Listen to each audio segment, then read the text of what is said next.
So to help remedy this, they made the first circle significantly bigger. This absolutely helps, and it absolutely smooths out the pacing of the game. Before this update, Ashika Island was a chaotic disaster, start to finish, because everyone was competing for such a small plot of land. With the bigger, way bigger, by the way, first circle, that helps tremendously. It's still way faster paced than Mazrah. It's still sufficiently fast paced to be fun and exciting, which is like the small map experience you want. The bigger first circle was a great step in the right direction. I don't think they need to do anything else relating to the size of the first circle. That was a great change. However, Activision devs do not play their own game. 3,000 devs can't figure out how to add a reconnect feature to a AAA title, I guess. I don't know. Because Infinity Ward doesn't tell their consumers anything. Maybe that'll take some of the sweats away from Shoot House. You can cope about that, for sure. Thanks for tweeting, at least. Thanks for doing more than Infinity Ward has done. They just keep tweeting about the soccer bundles in the store. Things that are bad. We got a couple words. Why don't you kick it off, Tanner? This is going to be a longer section than the first part you guys heard. Change it, obviously, of course.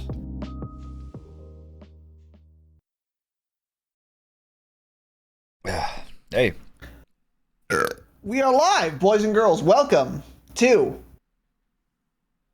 the Absolute Dropshot, an Absolute Call of Duty podcast, episode number 3. No, I never changed it. It's 312, I think. Def not 310. So yeah, 312.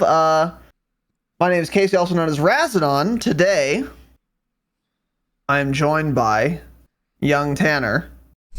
Hey. How's it going, buddy? A little warm today. I'm a little upset. It's a little warm for you? It's super warm. It's going to be raining like the next 2 days, but today it's warm. What are we cooking with? Oh, okay, 69.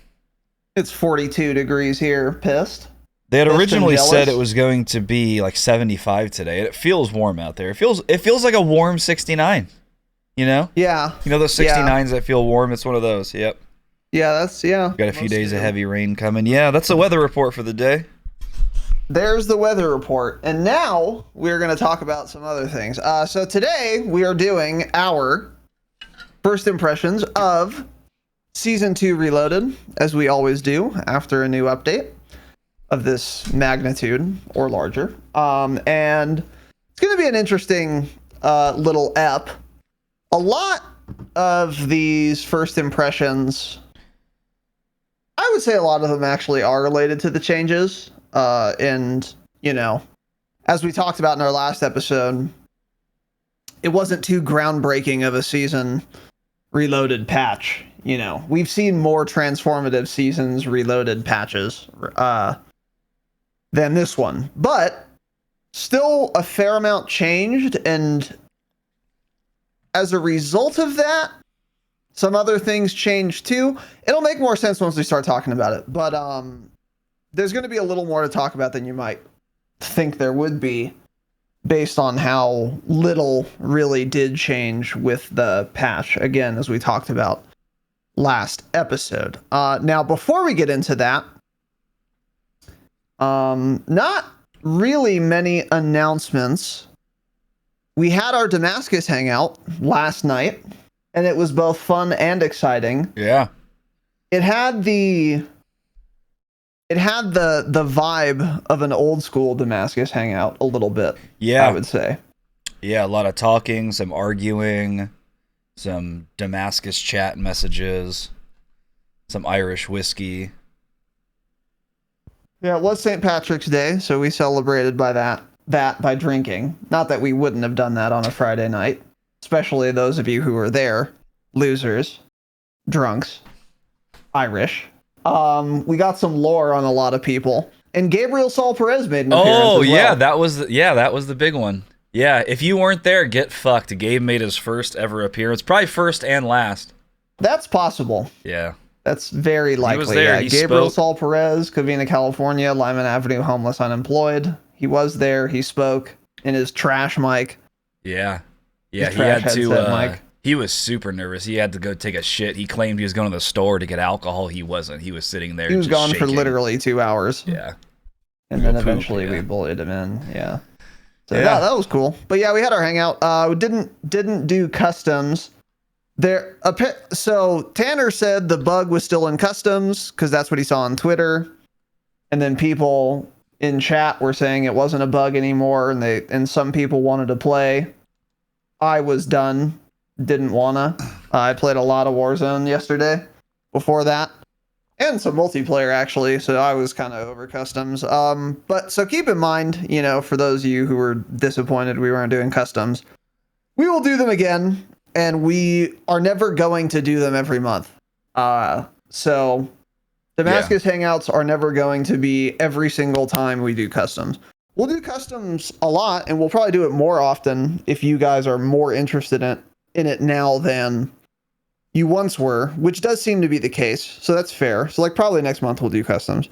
But it's never going to be every month. So I would say I had a lot of fun, though. It was a good time. Yeah. So thank you all for showing up there. And as far as the Patreon goes, we got a lot more topics brewing. We still have to do 4 more episodes. We're going to get really cooking on that next week. So if you're a patron, keep your eyes peeled for gone for half of next week, but yeah, and the week after is what I said. So that's what he said. He said 2 weeks. Yeah, correct. Yeah. So other than that, any other announcements? Pig. Damn, come on, man. Tomato, thanks for the $1.99 super chat. We are indeed live, he says. Yes, we are indeed live, buddy. Thank you.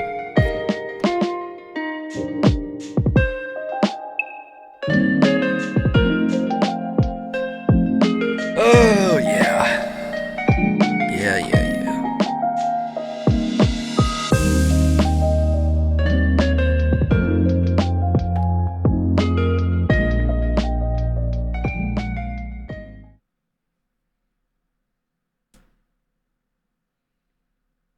All right. Today, episode 312, season 2 Reloaded First Impressions. So, we have broken this up into a couple of categories. We're going to start with our general impressions. Then we're going to talk specifically about the island, about Mazrah, and then about Warzone. And you might be thinking, oh, you left out multiplayer. We're going to talk a little bit about multiplayer, but we have not done much of it. So there is not much to say from our perspective. So yeah, keep in mind, obviously our first impressions are based on what we've experienced. So we're not going to talk about, for example, DMZ, since there were changes, but we haven't played it.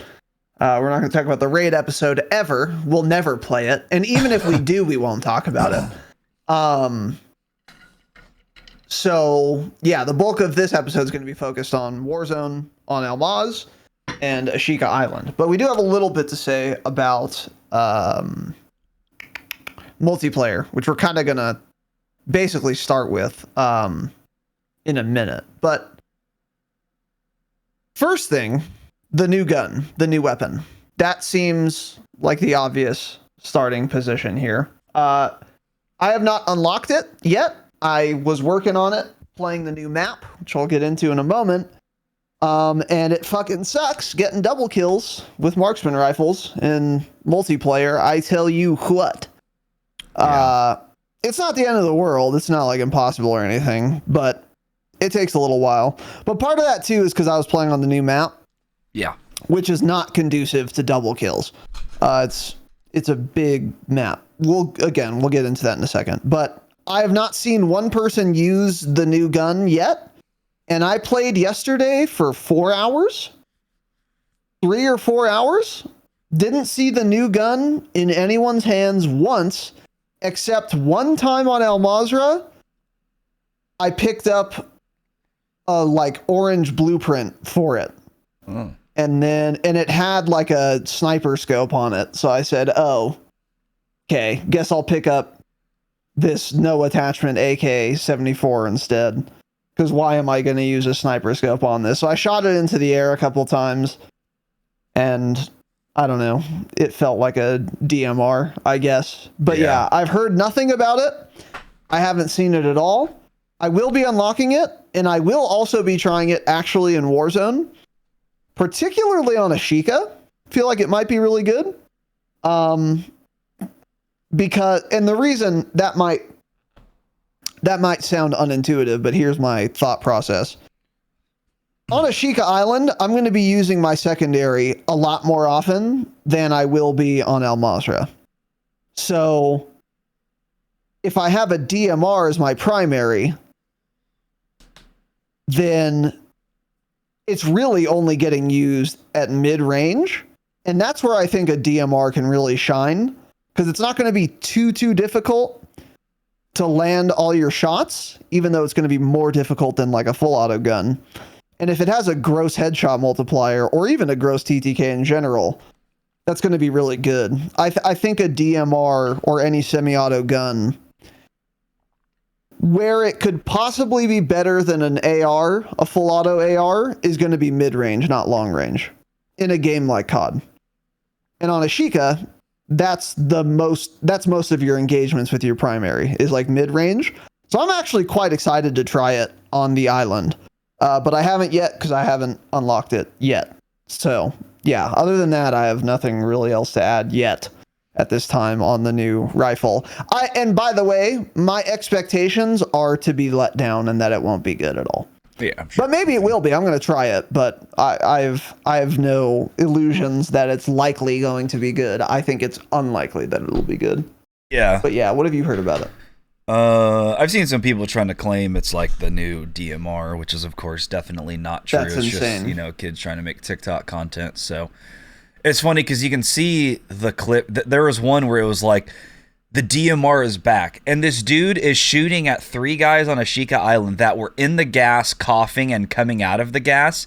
So they're already hurt, and he like 2 shots all of them, and none of them shoot back, of course, because they're trying to get out of gas. And then all the comments were like, yeah, let's just ignore the fact that they were all 1 HP from being in gas. Like, really?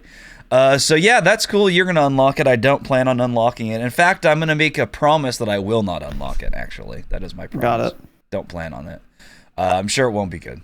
There's not a great track record of marksman rifles like that being good in Warzone, other than the one that was overpowered one time for a month. So yeah, that's pretty much how Activision's handled DMRs, unfortunately. There is some in the history books, in the annals of history, there's been a record of some genuinely good burst rifles, like the AUG and the M16. Burst rifles, yeah. Yep. Which were arguably overpowered, but not like grossly so. Maybe they were at the time. I don't remember clearly enough anymore. So if we see a new burst AR, then there's like some possibility that'll be good and not insane and broken. But yeah, there's no record. There's not one like DMR, like semi-auto rifle that's ever been viable in Warzone. There's been a DMR, which was the most overpowered gun that's probably ever been in Warzone for like 3 weeks, and then they nerfed it, and then it was dog shit. And then that's it. And then every other semi-auto gun just terrible in Warzone.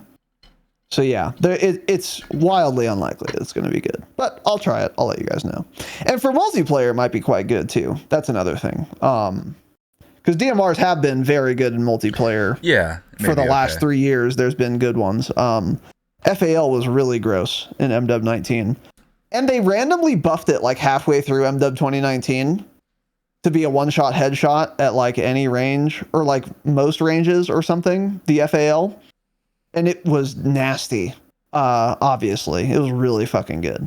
So there is some hope for it in multiplayer. But anyway, yeah, that's that. The new map, Himmelmott Expo.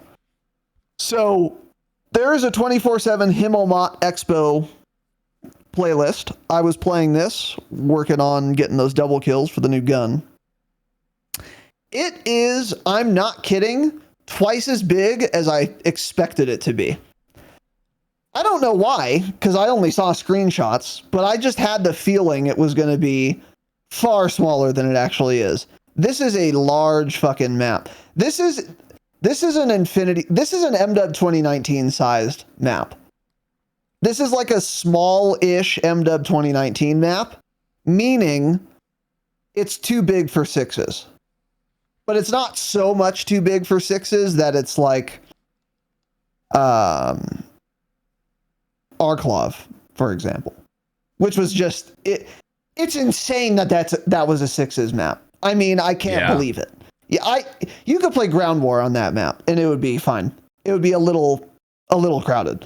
Fuck Infinity Ward. But this map, yeah, I would say it's a little too big for sixes. Not terrible. It's definitely playable, and I'm not seething. It's no Grozna Raid or anything. But it's a little too big, I would say. Is it long or wide or both? Both. It's a big square. Oh, okay. It's a big rectangle, rather. It's pretty large, yeah. I will say, though, that a lot of it is no man's land, which is in the screenshots. And that makes the effective map size a bit smaller, which helps a lot. So in the screenshot, you know how you guys can see the pool? If you go anywhere by the pool, if you dip your feet in, if you dangle your feet in the water, if you take a swim, if you're lounging on the side of the pool drinking a marg, you're dead every time. No one is anywhere near the pool because you're instantly dead before you get there. So having a big no man's land like that effectively makes the map smaller, which does help. If that were not the case, this map would be way too big. But because of that being such a dangerous spot, it actually makes the map play better. And I would say I need to play it more, but it's a decent little map. Big map. It's pretty good. I don't hate it or anything. I would need to play it a lot more, but I just do get the impression it's too big. Yeah, I played one game I'm not kidding, I probably played the game for 2 minutes before we hopped on Warzone. Yeah, I just like ran down one lane and my first thought was, oh, none of this area seems big so far, but I explored probably 1/10 of the map. I was just kind of in the same area the entire time. But yeah, it looks cool. I like the style of everything, like the design. But yeah, that's been the overwhelming majority of what I've seen is the map is entirely too big. But I know there are some people, a lot of CDL players, I guess, want that map to replace some of the current maps and modes they have now. Like they're all saying it would be way better for Control than Fortress plays. I could see that. I think some of them, I think they even said it was pretty good for Search and Hardpoint as well. But I know for sure there were a lot of them that were like, this should absolutely replace Fortress Control right now. I feel like it would be complete dog shit for Hardpoint because you would get a hydro incident where you die on the point and then you spawn 70 meters from it. And then it's like, okay, well, I just have to give it up now since I died because the map's too big and I'm spawning too far away because the map is too big. I don't think it would play well for Hardpoint. I'm not a CDL player though. They would know better than me. But I think Control and Search it could play super well on. Yeah. Yeah. I think it could. Yeah. It's a neat layout. It's a decent map. I want to play it more and we'll get back to that. So yeah. Anyway, moving on, they added a feature, party queuing, where if you're in a game and your friend gets online and wants to play in the next game, they can queue up to join your party.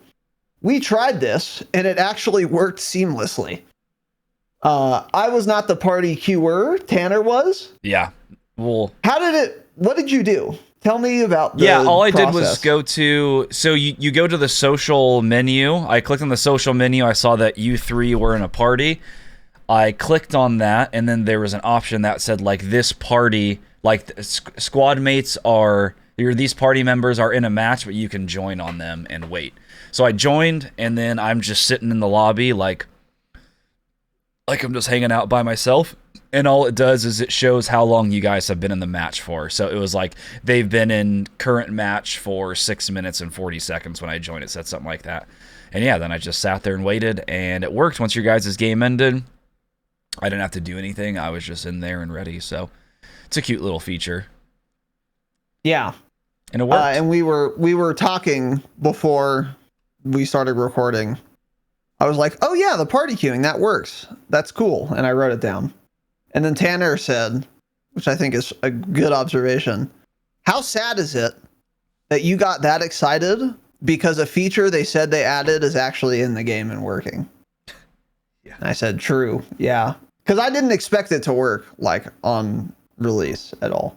But it does. It's a nice little quality of life feature. So I wanted to point that out. Kudos to Activision for doing that right on the first try. I mean, very rare that they do that. But yeah, it does work. You guys should use it. Another feature they added was the airstrike notification thing. So you're in Warzone. You go to call precision. It says airspace too crowded. But they added airspace too crowded for X seconds.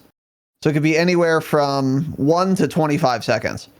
25, I think, is the maximum amount of time that the airspace is too crowded. First of all, I'll say it's cool to know that that is the case. That's the upper limit. Because someone could have tested it. I had never seen how long it was possible for the airspace to be too crowded for. And it turns out it's 25 seconds, at least right now, depending, based on what the UI is saying. The reason I know that is because we were fighting like two other teams at, what's our, at Afghan. I don't know what the POI is called in Warzone, but it's Afghan, where Afghan is. We were fighting like two other teams there. I went to call a mortar strike. Airspace too crowded for 1 second. I said, okay, cool. No problem. Pressed it again. Airspace too crowded for 25 seconds. So I said, oh, okay. And that happened often, where it would tell me the airspace is too crowded. I would do it again, and then the timer would reset or something. What I'm curious about is, was some other guy in the area fucking spamming his streak and he beat me to it? Possible. Or is the timer not really accurate? More possible, probably. Probably more possible.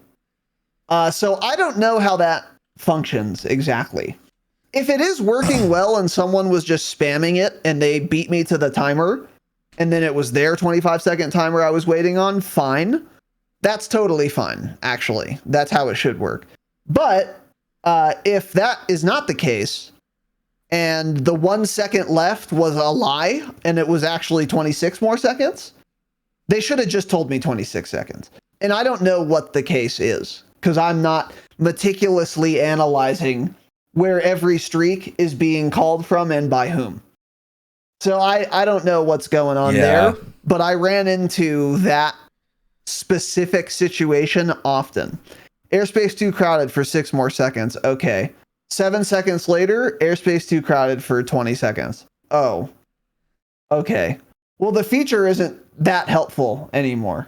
It is, if it's working as intended, but I don't know if it is. So, yeah. Did you run into this?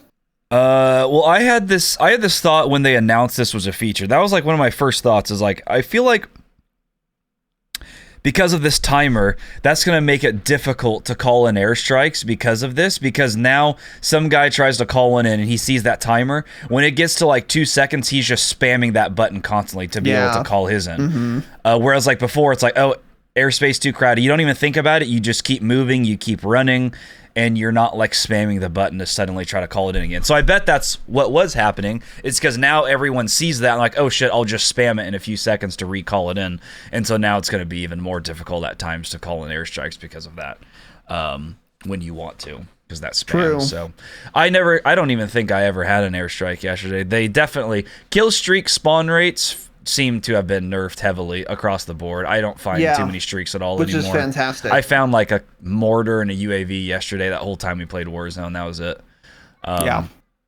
So, yeah, I never personally ran into the issue. There was one time that was funny, though. You can't call in 2 airstrikes at once, but there were 3 fucking clusters going off, like on our building at the same time. I had called one in, and there were like 2 others at our building. I'm like, what is going on here, man? So that's dope. Yeah. But you can only call in 1 airstrike every 2 minutes. Yeah, very weird. I don't know why they do that, but it's whatever. Do we need to have the airspace too crowded thing? Because they allow you to call in multiple clusters at the same time. Why not precisions? Would that be worse? Like, I would that think be from unbalanced? I think from their point of view, it's like a realism thing because it's like the jets are flying in, so there can only And they're be gonna one like at a hit each time. other. Yeah. Yeah, that's probably what it that's is. honestly, I guarantee that's the reason they do it. They've never thought of it because it's like a balancing feature or anything. They just, because it's that. They probably don't know how to render two sets of jets coming in on the map at the same time either without somehow crashing the lobby. They would crash into each other and no one would get their streak called. Yeah. That would be funny. Anyway, on that topic, actually, that reminded me, you know what else I did not see much of yesterday was counter UAVs. On the island or on El Mazrah. And on the island, it was way worse than Mazrah in general. And I don't remember seeing many CUAVs at all. They did not seem to be dropping, nor getting called very often. Which is a big change, which is good, rather, I should say. Maybe not as bad as it was when they first dropped, but there were still a lot of them. There were still far too many. I mean, that first game of Ashika we played, I remember that first game, there were like 4 of them on us at one point. Because I shot 2 of them down. You also had one late game. Because you had one. Maybe that's why. Because you had one like last circle.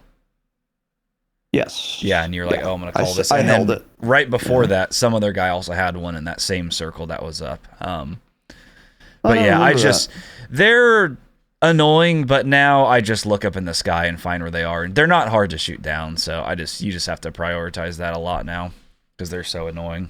Yeah. You just can't always do that if you're in a fight or something. That's the most important thing. That's like, cool, I don't even know where a buy station's at.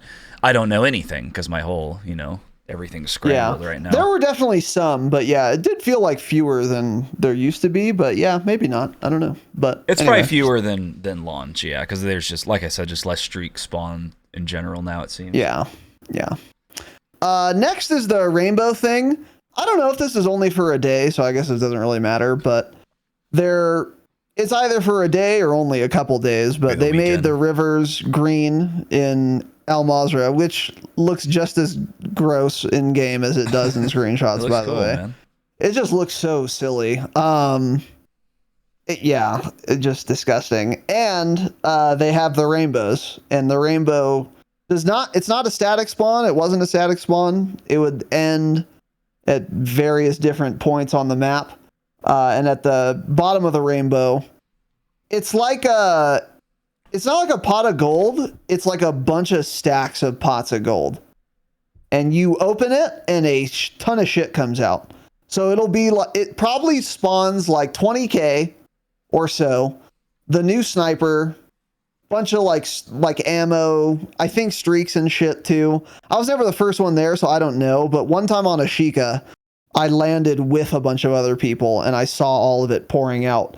And I like grabbed a quick stack of cash and fucking dipped because I was not about to sit there and die to the 8 other teams that were with me.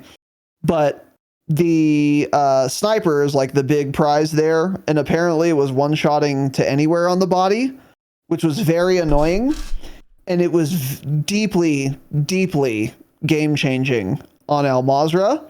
And the reason I know that is because we won quite a few games of El Mazrah yesterday. And the second place team had the sniper in 80% of the games we won. Yeah. So obviously they landed at the pot of gold, got the sniper, and then used it and leveraged it to get second place. Very often. Yeah. Very, very, very fucking often. Well, or they died with it and then someone else picked it up, I guess, is possible too, obviously. But it was really good and really annoying to fight against. But yeah, I don't know. It's a cute little event, I guess. The sniper shouldn't have one-shotted anywhere, though. It should have required a headshot. I'm not sure if it's literally anywhere or just like upper body. Like I haven't seen a video of someone shooting a guy in a foot and it killing him because people aren't going to aim at the foot ever. But it definitely does it to like the chest, head obviously, and all that. Yeah, that was a mistake. Yeah, it's fine. It's for a few days. I don't give a shit. And there's like 1 or 2 on the map or something. So, but yeah, it was. I died to it a few times for sure. We unfortunately never got it. We tried to a couple times. I mean, half the lobby lands there. We tried it on Ashika and Mazrah, and it was, I think on Maz when we landed there. Was it Maz? Yeah, I think it was on Maz where we landed there. There must have been 25 people there. 25, 30 people. It was insane. Yeah, it was at, I don't know the name of the POI. Yeah, where was it? Village? Because I had landed on the roof with you and we both died. It's like south of Observatory. That POI. Yeah. Like at the bottom of the hill, south. Yep. South, southeast. Yeah. Yeah. Whatever that POI is called. Yeah, it was a clusterfuck. So anyway. But yeah, I don't know. I don't care. It's an LTM, so it doesn't really matter. So yeah, next is the restock event. This is much more impactful. This is the first like big change to the game. Not big in terms of new content necessarily, but big in terms of impact. So now at every single fourth circle in Al Mazrah, I think maybe also on the island too. I don't remember. I'd have to look at the patch notes, but that wouldn't have mattered much for the island anyway.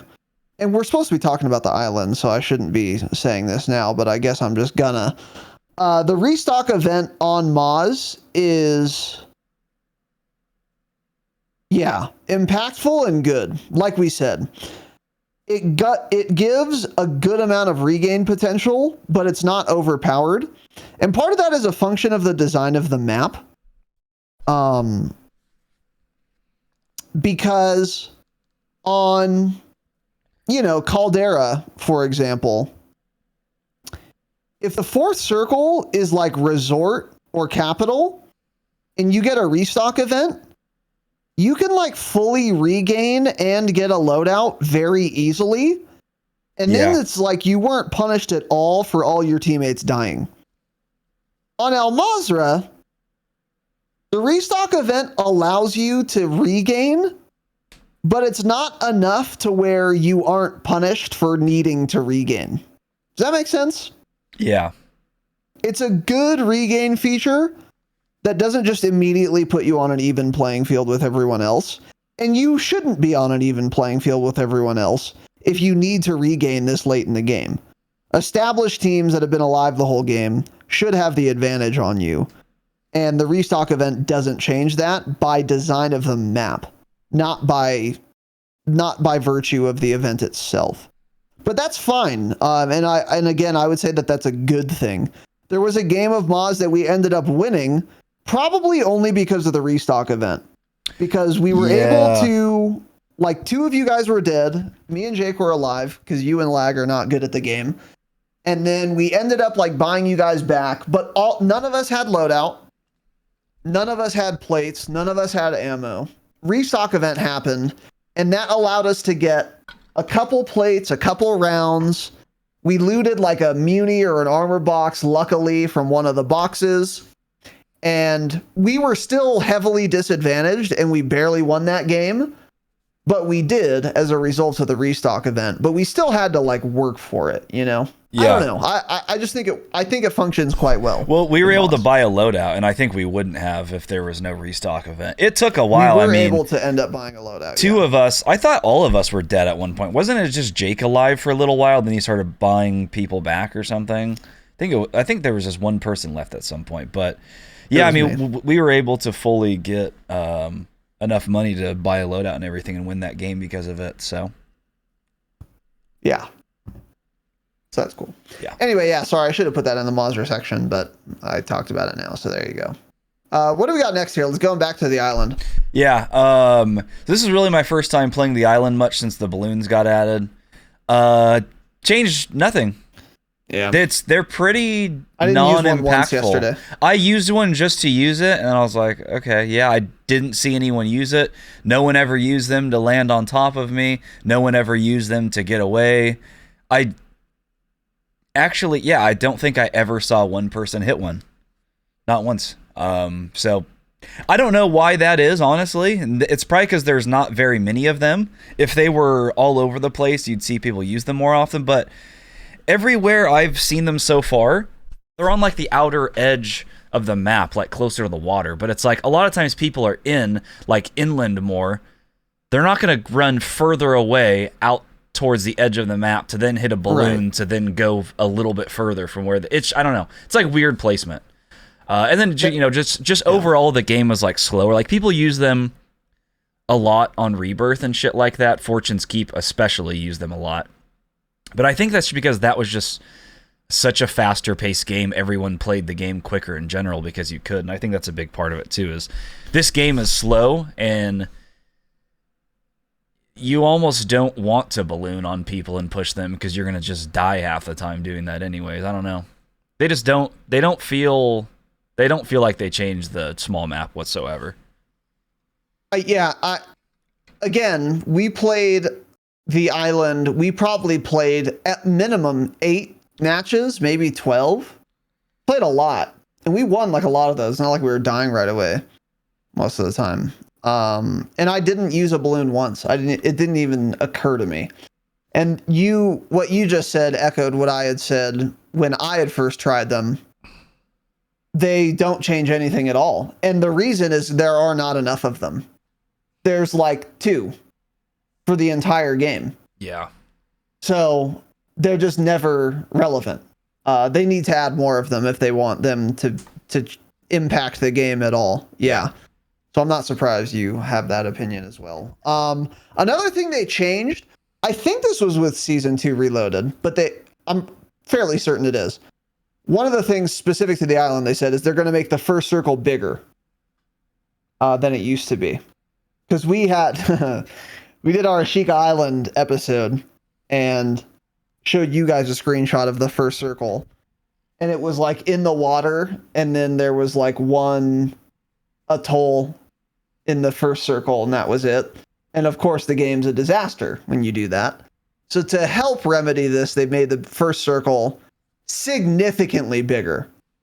This absolutely helps, and it absolutely smooths out the pacing of the game. Before this update, Ashika Island was a chaotic disaster, start to finish, because everyone was competing for such a small plot of land. With the bigger, way bigger, by the way, first circle, that helps tremendously. It's still way faster paced than Mazrah. It's still sufficiently fast paced to be fun and exciting, which is like the small map experience you want. But it is not too big either, or too small. So yeah, the bigger first circle was a great step in the right direction. I don't think they need to do anything else relating to the size of the first circle. That was a great change. However, they need to adjust the placement of it also. Because like our first game on, it was the big ass first circle, and the center of it was like dead center of the landmass. Yeah. And it was default great. Circle. Yep. It was a default circle, as we call them. Yes. Great experience. Fun. I could land wherever. There's a buy, which we'll get into.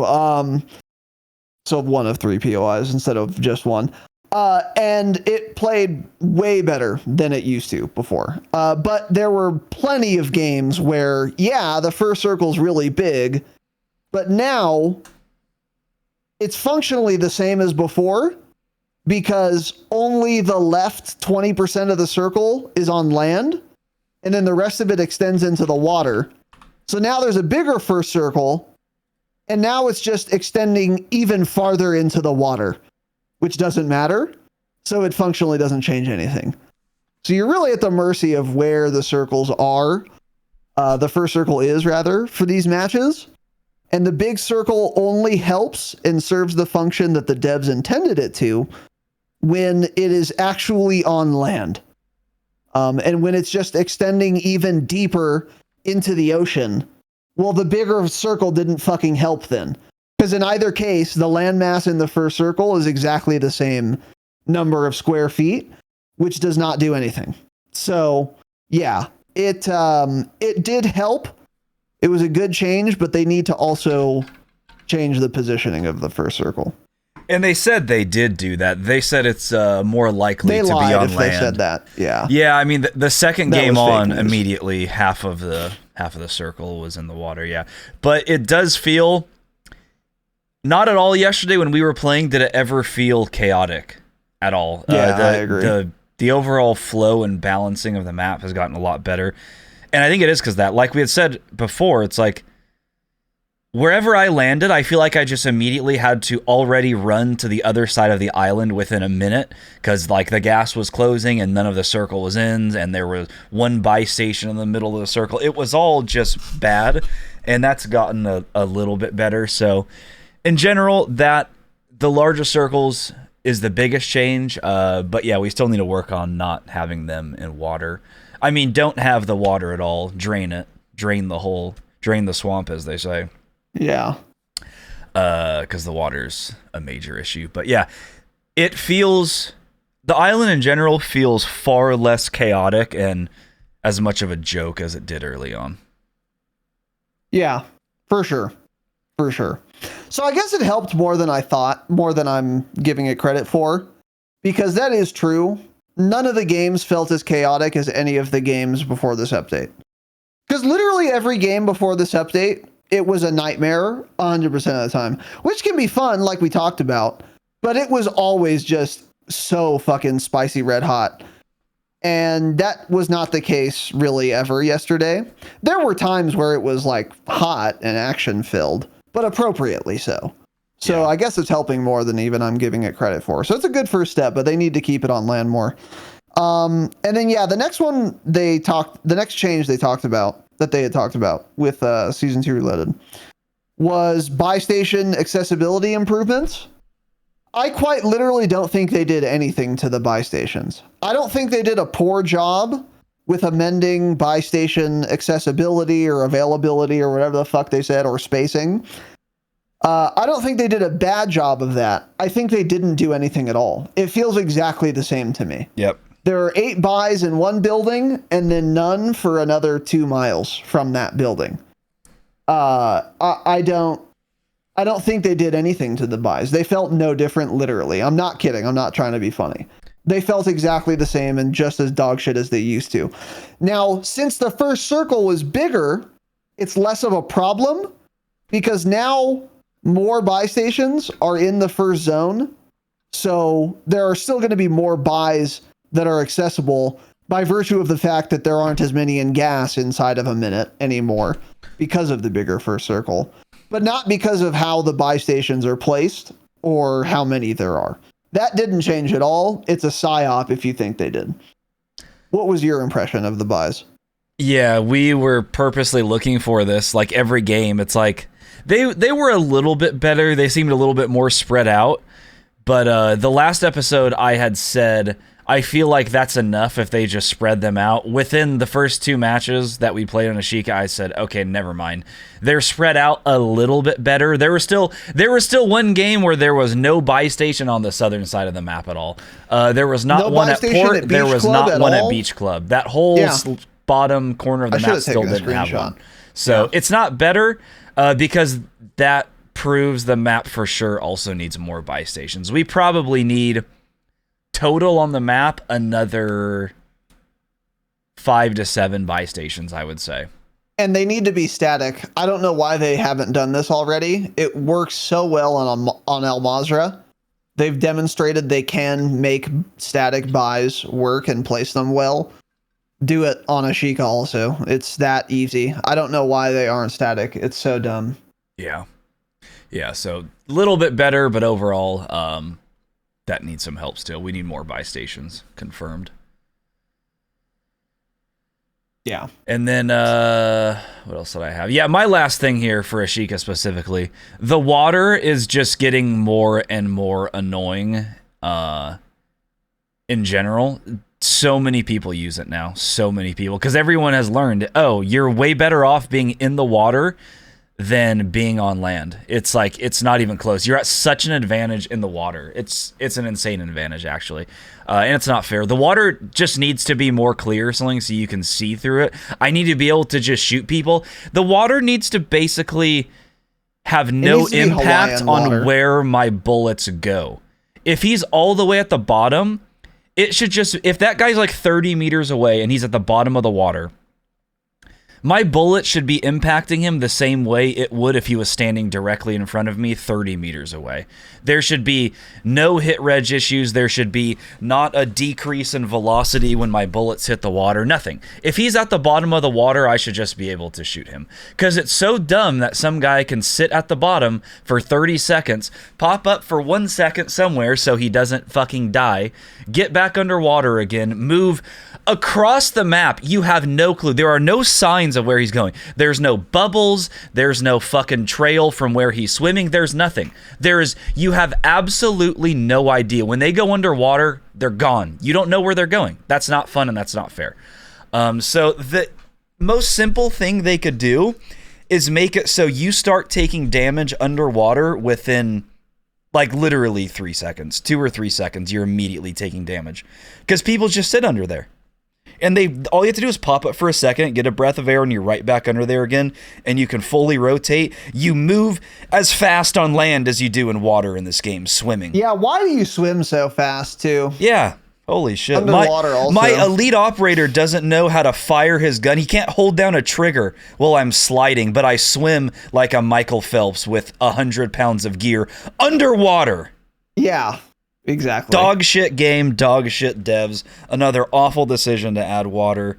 And it's so funny, like looking back, because you had thought this was going to be an issue on Mazrah and you had complained about it. I was like, I don't think it'll be an issue. Turns out it wasn't. The water issue is very, very bad, though, and it's only getting worse now. Like one of those games where we swam under and came up on that little fucking thing. What's that little thing called out there on the port? Little circle thing? I know what you're talking about. Not at port, it's like down by Beach Club. That little thing. Yeah, I know you're talking, like on the east edge. Yeah, we were fighting a couple teams in the water. I like got one of them one shot. He gets in the water. I'm not kidding. We just all immediately look away and start shooting another team. So like, oh, he's gone. We have no idea where he's going to pop up. And we never did. Finally, the circle moved and he had to come out on land. Don't know where he was the whole time. Couldn't tell you. It's not fun to play against that at all. So we need a lot of changes to the water. But the most simple thing they could do, start taking damage like 2 seconds. There are so many things they could do to make the water situation so much better. And it could be a combination of things or just one thing. I don't know. But here are a couple options. Number one, instead of the water being like the Black Sea, where I put my hand an inch in and it's gone and I can't see it anymore, give me like Oahu water, where I can see fucking 30 feet down and I'm looking at turtles. Bora Bora, man, yeah.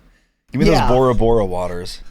I think that's actually, I don't know about from a development perspective, but from a balance perspective, I think this is the easiest change, is make the water very clear so I can see people deep underneath it.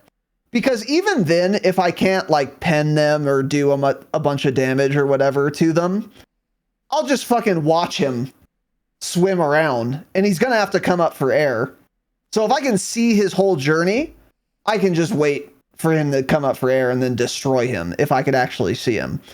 But you disappear.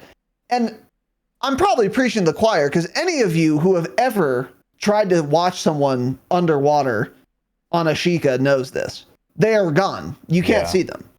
I think that's like the easiest change. I don't know if that's easiest from a development perspective though. But I think that from a balance perspective would be the best way to do it. Another thing you could do is like what Tanner said, just let them take as much damage in water from like bullets as if they were on land. I just don't think that would be enough because if you don't know where I am, that's not going to help.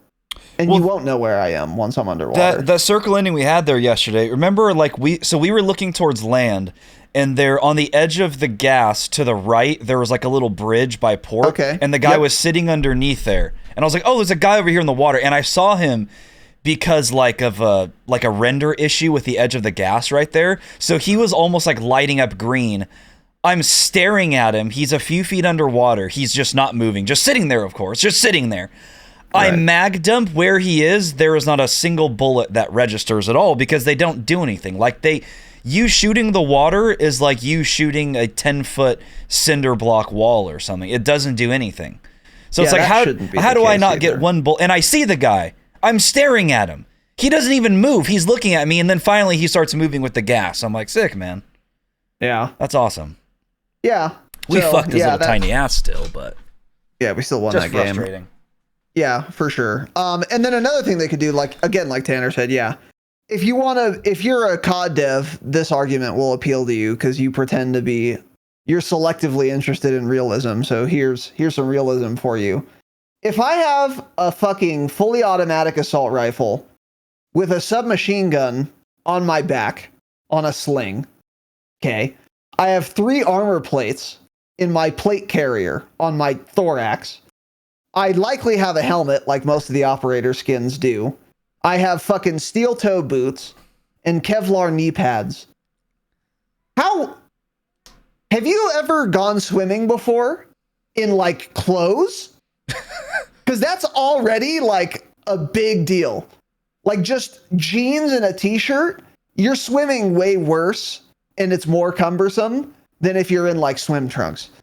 Now add literally, like you said, 150 pounds of gear if we're counting ammo. You're not swimming like the Little Mermaid like everyone can in this game. And I don't know why. I swear to God, I would be unsurprised if the swimming speed is equal to sprinting speed. It seems I would that not way. be surprised. Yeah. I'm not kidding. Because you can hold shift in the water to like sprint, swim. You can't like tack swim, but you can sprint swim. Your guide, there's a different animation and everything. Yeah. And you swim, I think, as fast as if you were sprinting. This is not realistic at all. Change it. Yeah. You should move really slowly, especially underwater. If you're on the surface of water, okay, maybe we keep the movement speed the same. I'd actually be, again, wildly unrealistic, but from a balance perspective, that would be kind of fine, I guess. You should still probably swim slower, but whatever. But if you're underwater, you need to be swimming, I'm not kidding, 80% slower than you can now. It's a joke. Again, realism. There's a reason in the Olympics that the people doing the fucking butterfly don't go underwater to do it. Because it's slower, obviously. There's more resistance, duh. So, yeah, there are a lot of things they could do with the water. None of which they will do, unfortunately. And yeah, and you know that because instead of fixing any water mechanics, they just said, oh, you guys have a problem with the water? We're just going to move the ending away from the water. We're not going to fix the issue with the water. We're just going to make the water less relevant. Yeah. Because they're lazy shit devs. And this is a classic Infinity Ward Band-Aid fix that doesn't address the core issue, just like adding an extra damage range on a kilo, for example. Classic Infinity Ward fix. So I don't think the water's ever going to get better, unfortunately. Hopefully they just keep, I guess, moving the circles farther and farther from the water until it isn't relevant ever. But then why'd you add water to the game in the first place? Kind of a bad idea, isn't it? Oops, who said that 2 years ago?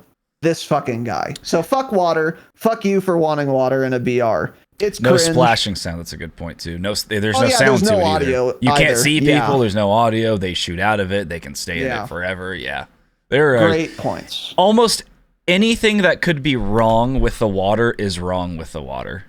And it's crazy because in one of those like developer videos or something they made early on, they said like, oh, like water is really important to us. Like we really want to make it like a key part of our game. And then they implement it in the worst way possible. They don't play test it. Just the classic play tested. Like really? There are so many issues with it. It's all wrong. Yeah. Yeah, for sure. And again, yeah, there are a bunch of things they could do to make this better, or even totally fun, and they'll probably do none of them. Because if they were going to, they wouldn't have just Band-Aid fixed, moved the circles away from water. They would have actually addressed the water situation. So, cool. Yeah. So if you wanted water, then fuck you. I mean, I told you guys 2 years ago, and it's not a big deal, Raz. You fucking idiots in Discord. Again, I'm going to start another list. I'm going to scrub our Discord. I'm going to start a list. Everyone who said the water's fine. And I'm gonna water list, huh? I don't know. I'm not gonna do anything, I guess. But fuck yeah. you. Anyway. Yeah. So yeah, now we're gonna move on to specifically Mazrah first impressions of this new patch. Not many, but Tanner's got something for us. Almost nothing, yeah, because Mazrah feels the same pretty much. We had talked about the restock event. Not much else changed. I mean, nothing. If anything, Mazrah feels worse right now. The gun meta we're in currently is not a fun experience on the big map. You always see people talking about the ISO. Oh, the ISO's good. The ISO's the best AR. Okay, sure. It's the best AR, and it still feels terrible on Mazrah. And this, again, comes down to what people always say. We need 50 more health. We need 50 more health. No, we don't. It takes a second at 50 meters hitting every single shot with the ISO to kill someone. We don't need 50 more health. We need guns balanced up close. So, like the ISO, TAC 56, ARs, guns like that feel really good on the island at those ranges, like those longer ranges. But a long range engagement on the island is a close range engagement on Mazrah. And it's not fun with this meta that we're in at all right now. I actually preferred always using the RAL when I could actually like hit people. Which has been gutted, of course, or when we have one-shot sniper, so hopefully that'll get better in Season 3. But yeah, it's just, it doesn't feel fun right now, because not that it's, the map has gotten worse, it's the gun meta that we've gotten into, using these ARs that are not good. They have too much visual recoil, they aim down sight too slow, they don't feel good, they reload too slow. And it's just not fun for the big map experience right now at all. So I'm preferring Ashika after our last couple sessions for sure. I think Mazrah will get a lot better when we finally get one-shot snipers and I could use those. I picked up a sniper a couple times yesterday because I'm like, I'm just so bored of playing this map that's just not fun right now. I'm going to just try sniping. So I used one a little bit. I picked up some guys that I'd killed as well, but it's like, it's not rewarding hitting a headshot on some guy and then just seeing the armor crack and, you know, nothing matter, him not being down, and then he just gets in cover and plates. That's not exciting either. So Mazrah feels like fucking trash right now, and I think a lot of it is this gun meta that we're in. Just, I don't know, it's playing very, very boring. Yeah, I don't exactly agree. I do agree, but I'm not as mad about it. Mazrah feels different than it used to after the LMG nerfs, for every reason Tanner just pointed out. It's very, very hard to down someone far away now, without an RPK or a RAL in your arsenal. Because now the best options are, yeah, like the ISO or like a TAC 56. And because of the TTK on those being way slower than like the OP RPK was, you're really you're really going to struggle to get it down on someone like far away. So as a result, Mazrah engagements have gotten closer than they used to be. And because you have to be closer, otherwise you're not going to get the down. You're just wasting your ammo. And the issue with that, I think for Tanner and I, is that we liked the long range engagements, longer range than they are now, because it required recoil control, gun skill, and it added some variety because there were still plenty of mid-range engagements before this patch or before the weapon balancing. But there were also long range engagements, and now it doesn't seem like there are any long range engagements. I do agree with that. I don't hate it as much as he does, though. I still have fun on Maz, but it's definitely playing a lot differently as a result, as he correctly pointed out, in my view, of the weapon balancing changes.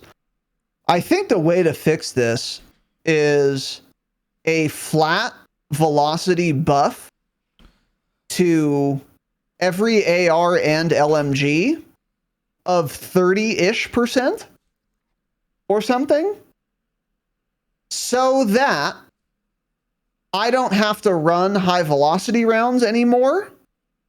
And that's going to give me another attachment slot for recoil control or damage range. And it's still going to take me a while to kill someone at long range, but I've gotten a free attachment slot now, and my bullets are landing more consistently because I have higher velocity now. And then long range engagements will be an option but we also won't be in a Caldera world where I'm beaming someone and killing them in 700 milliseconds at 300 meters. I think that's the correct balance that I would like to see stricken.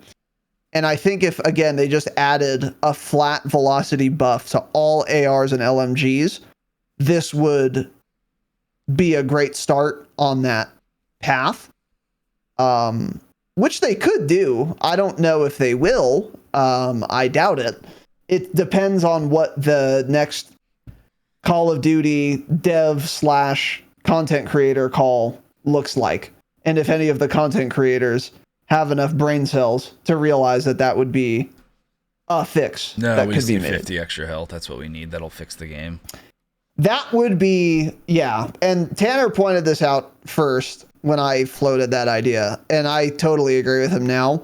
That would be a disaster, because then you would never be able to do even a mid-range gunfight. You'd have to be just running inside of people, otherwise you're never going to kill them. 50 extra health is not at all the solution. I know it's annoying dying in 10 milliseconds up close, and 50 extra health would barely help that, by the way, but it would. But that's not the way to solve that problem, because then you're ruining long-range gunfights forever. Because it's already too difficult with the weapons right now. It's not an extra 50 health. Again, my solution to the close-range TTK is to massively lower all of the multipliers for all of these guns. All these SMGs and pistols, rather. And maybe shotguns if they became a problem after that. Yeah. But yeah, I do see what Tanner is saying. Other than that, yeah, I looked through the patch notes again just to be sure. Nothing really changed on Al Mazrah, and as a result, the only noticeable difference is that people aren't using LMGs anymore, meaning gunfights are taking place closer. That's it. There was So, that. Yeah, Tanner already that pointed out the four-stack one running different RPK thing. Still, yeah. What else was I gonna say? But it's the thing with the gun balances too, like the ISO, the high velocity round thing made me think of this. Like the meta ISO build, again, like every other meta build I see built, feels terrible on KBAM, and especially on Al Mazrah, because it's like everyone says to run a suppressor and a barrel and then no high velocity rounds. And like I tried that and it does not work on terrible, fucking terrible build, changed right? off Yeah. of it yesterday. I keep trying different ISO builds, and that's why I'm just realizing now that these ARs just aren't good on Al Mazrah currently. But it's like I can't run the suppressor because that has too much horizontal recoil, so I have to use the horizontal recoil muzzle device. And then I have to run the barrel because that's giving me a little bit of velocity. And then that's giving me more recoil control. I have to run an optic. I have to run the magazine. So then I have one more attachment. And if I run high velocity, then I don't hit any shots because the gun has too much bounce everywhere. So then you're forced to run a rear grip or an under barrel. And so it's like, cool, I have this gun now that I can control, but it's like it only has 700 velocity or something now. It's like, well, this is just not a fun gun either. And that does not work on a big map. I'm surprised you feel that way with the ISO. It does not feel good at all. Yeah, the velocity is really bad. I was like looking at Sim too, trying to make different builds for it. That would make sense. And I tried like 3 different ones yesterday. Didn't like any of them on Mazrah. They all felt good on the island. Actually, I was running the suppressor on the island. That felt good. I didn't need the horizontal recoil control because a lot of the engagements are closer than you use your SMG so much. But yeah, just it's not fun on Al Mazrah using those guns currently. I was running the ISO with optic, long barrel, Komodo, high velocity, 45 round mag. That was my setup. My issue with it was not that it was too difficult to control or had too much recoil. That was not a problem at all. And it wasn't velocity either, since I was running high velocity rounds.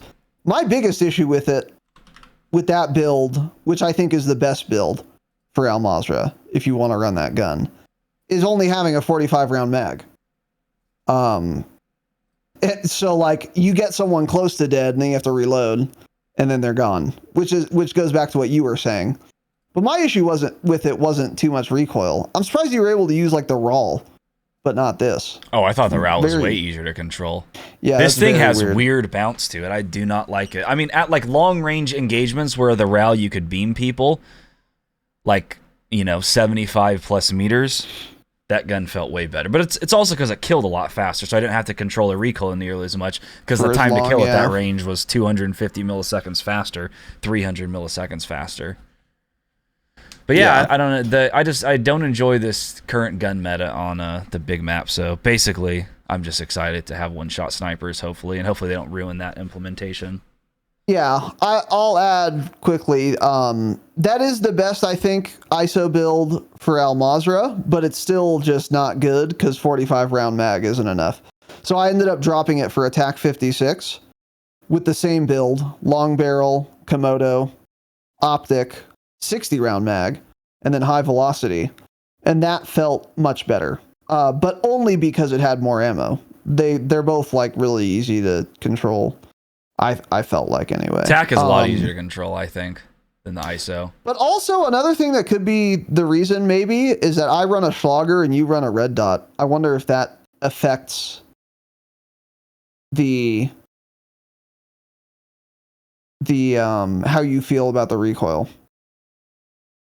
I don't know. Yeah, I don't know. But anyway, if you guys are using an AR, my point is I don't think an ISO is worth it, because a 45 round mag, it's not enough to get the job done often. No. Because you're going to miss a lot of bullets either way, shooting far away. So if you have 60 rounds, that extra 15 is very often going to be the difference between a down and not. Yeah, So I think I ISO's wouldn't- cap. Yeah, I wouldn't bother using an ISO on Al Mazrah. That magazine's just too small. I think that's the problem. And the thing has like 1,000 millisecond time to kill at like 70 plus meters, I think. And that's what a lot of your engagements end up being. So by the time you miss shots, yeah, it's pretty dog shit. Yeah. Yeah, so I like the TAC 56 the best right now on Al Mazrah. But anyway, now we're going to move into Warzone in general. So this is going to apply both to Al Mazrah and Ashika Island. There's obviously been a little crossover here. We apologize, but yeah, now we're getting to the more general stuff. First is this optics change. They had said in the patch notes that they reduced the ADS penalty on hollow optics. They removed the movement penalty on hollow optics. They reduced the ADS and movement penalties for all thermal, hybrid, and variable zoom optics. And they reduced the ADS penalty on shotgun scopes. So the big ones there are obviously for the hollows, the thermals, the hybrids, and the variables. I don't know if a Schlager counts as a holographic optic. I would imagine it does, but I did not feel any difference in my movement or ADS speed on any of my ARs at all that I run optics on. So there are three options here. Number one, the Schlager doesn't count as a hollow, according to these patch notes. So then obviously I didn't notice a difference because there wasn't one. Option two is it was so negligible that I didn't notice it, but it is technically ADSing a little more quickly. Option three is that none of these are fake patch notes, and they didn't actually reduce the ADS time or movement penalties or whatever. I think all of these are quite likely, so I don't know what to think, but I noticed no difference in my mobility using anything that I use an optic on. Yep. Agreed. I think they lied to us. So that's, yeah. Tell me more about what you think here. Well, I had because I forgot this was a patch note until today, looking at them again for this episode. Yeah, I said, oh yeah, it wasn't slower. What the fuck? Or faster. I've still been using that one optic a little bit. I've been trying to make it work, that hollow sight with a little bit of zoom. Don't like it on any other gun compared to how I did on the RAL, by the way. But that the lone has wolf or the Choreo or whatever. Choreo Enforcer. Okay. That is a hollow sight, and there was no noticeable difference at all. Yeah, so it's like, again, Infinity Ward, what does reduced mean? Maybe they reduce those penalties by 5%, which, yeah, you wouldn't notice any of that. It wouldn't be possible for you to notice that. Yeah, 5% of 50 milliseconds would be what? Yeah, nothing. Yeah, It would so be 2.5 millisecond. yeah, you're not going to notice any of reduction. that. Yeah. So it's not enough. All of the guns need just faster base ADS speeds just across the board. And that's the other thing that I don't like about the ISO. Every build, the ADS speed is dog shit. You can't get it to aim down sight fast, and that's frustrating. Slow. Yeah. And that's what's really starting to bug me about COD. Again, as I've said a couple times, I've been playing a lot of Battlefield recently. Every single Battlefield gun, the slowest aim down sight Battlefield gun probably is still faster than honestly some of the fastest base ADS guns in this game. And there's no reason for us to have slow aim down sight speeds. I don't know why Call of Duty is still doing this. It's not an exciting thing to play when you build your gun to have like these recoil control attachments, sprint to fire, all this different shit, better hip fire accuracy, however you're building the gun. And then whenever you aim the gun down your sight, it takes way too long. It's jarring. It's not fun to play. There's no skill gap at all there. There's no reason for us to have these slow ADS speeds. That's what I've really started noticing with Battlefield. The game is just so much more responsive and fun when you can almost instantly aim down sight. And there's nothing there that is really preventing them from making that change other than they simply don't want to. I don't understand the reasoning for it. I really don't. I never thought it was a big deal, but now that I've played Battlefield a lot recently, it feels so bad in this game that all the aim down sight speeds are as slow as they are. Especially then, on top of that, we have the stacked penalties now when you jump and aim down sight. Why is that all in the game? We don't need any of that. Go back and watch the old Call of Duty gameplays. All of the guns ADS so much faster. I mean, it was near instantly on most of these. I don't know why they're putting all these downsides now on every attachment that hurts your aim down sight speed. It's just not a fun thing to play, and no one should really want that in the game. So yeah, these reduced aim down sight penalties, simply not enough. You don't really notice it at all. We just need faster speeds across the board for every gun category, I think. I'd have to think about that more. Like, SMGs, I feel like don't ADS too slow. I don't even know if I'd want them to be much faster. Those, I think, still ADS too slow in this game, honestly. Depends on the build and shit, too, yeah. I think one of maybe the big problems is that the penalties are too punishing for a lot of things. Like, if you use an ISO with no attachments versus a meta Warzone 5 attachments, the aim down sight time is actually so dramatically different. And it's like, on a base gun to a gun with attachments, you said? Yeah. Okay. Like the long barrel adds 50 milliseconds. The optic adds 20 milliseconds. The muzzle adds 15 milliseconds. The extended mags adds 15 milliseconds. And it's like, by the time you add all that shit up, it's like, dude, come on, man. Like, make the penalties different. Or make them less severe.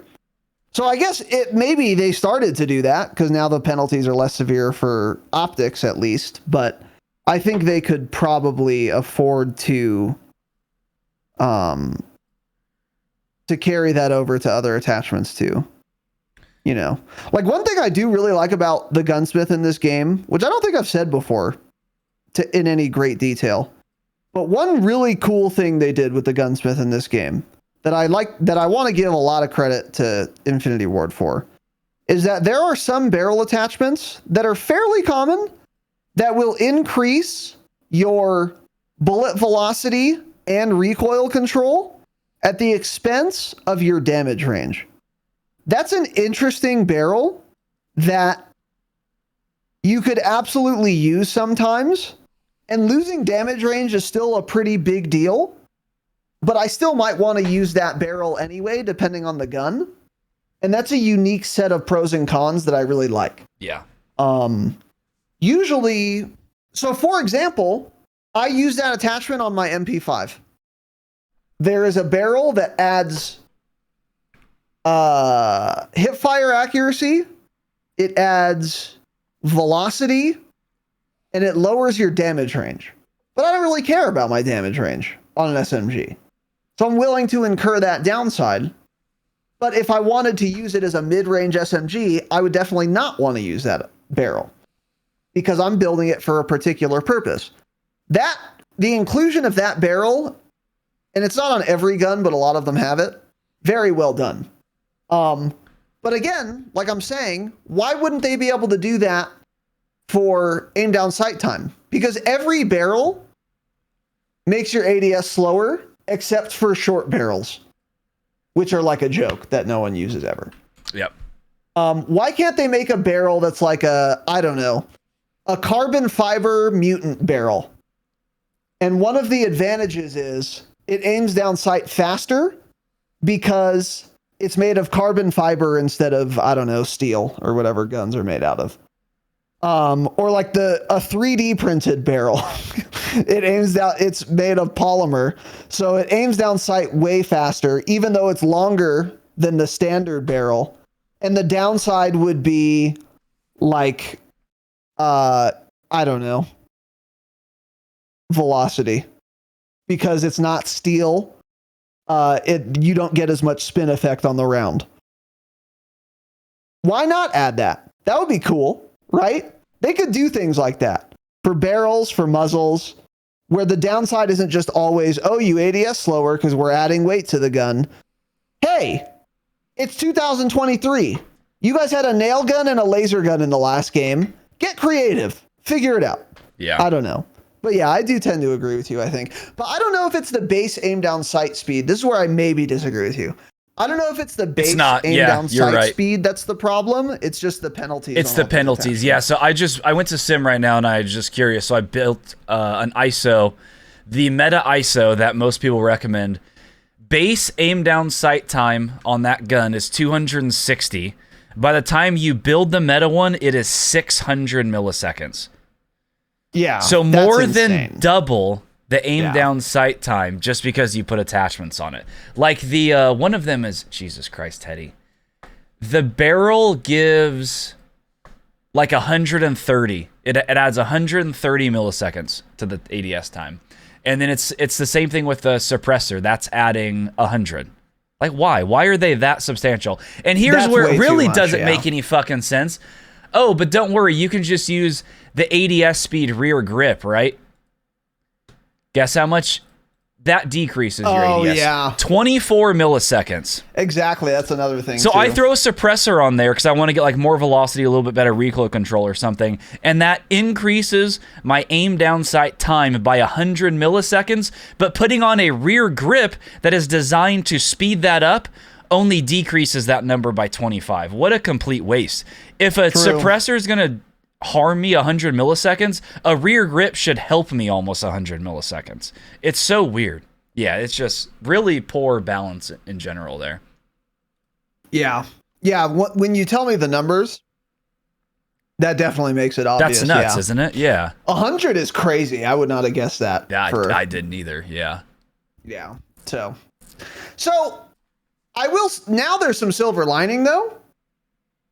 If they're starting to recognize that for one category of attachment, that they need to reduce the ADS penalty, maybe they'll continue to do that. That would be good.